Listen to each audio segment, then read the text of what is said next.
Mag-update nga pala ako. Ito. Namalo. Kahapon, December 14. Apak tari lang ang sugat niyan. Offbeat. Isang linggo lang hinanda yan. Galing doon sa inahin din. Ngayon, paparamihan ko sila. Ngayon, throwback galing ng Jane Bishop. Brother-sister mating. Line breeding. Kaya nalumbas resulta. Nag-throwback siya ng brassback. Ito yung kapatid niya isa. Pakita ko sa inyo. Yan. Yan yung kapatid niya isa. Hindi ko na pinalaban yun. Sinubukan ko lang naman sila. May mananalo.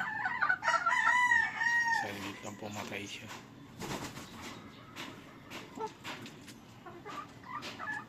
Ngayon gagawin ko na siyang pagkak. Kapakalunin ko na lang ito. Yung kalaban pala nito puti. Taga San Mateo Quezon. Winner na. Pinaka-4 may kalaban. Yan.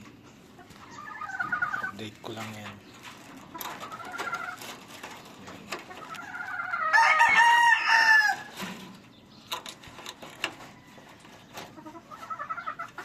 Pakita ko pa sa inyo isang winner dito. Marami akong winner dito, kaya lang yan, experimental galing kay Osang. Ito yung baldado ko, sa kanila lahat ng galing. Pinakamatanda rito, pinakamagaling. Pakita ko sa inyo yung baldado ko.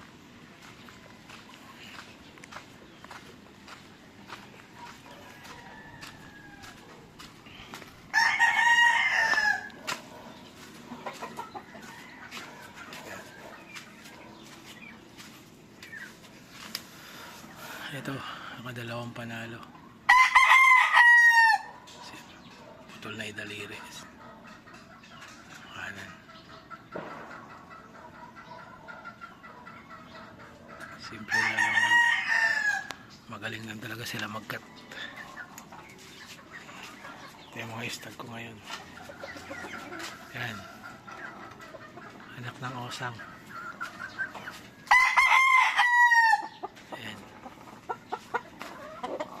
Nagamat ko may hanap, kakamukha sila.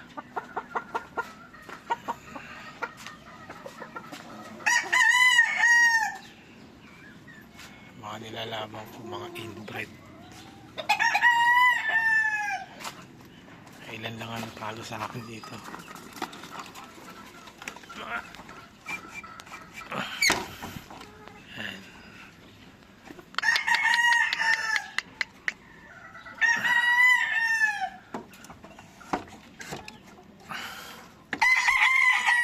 Huwag kayo matakot mag-inbred. Basta marunong na kayo mamili. Kasi pag na-inbred yung manok nyo, alam nyo kung ano gagawin. Sulit sa pureda.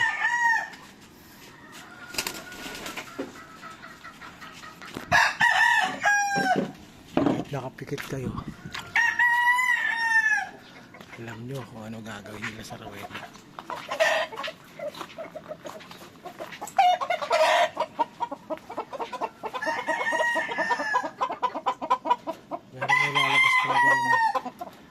Hindi maganda.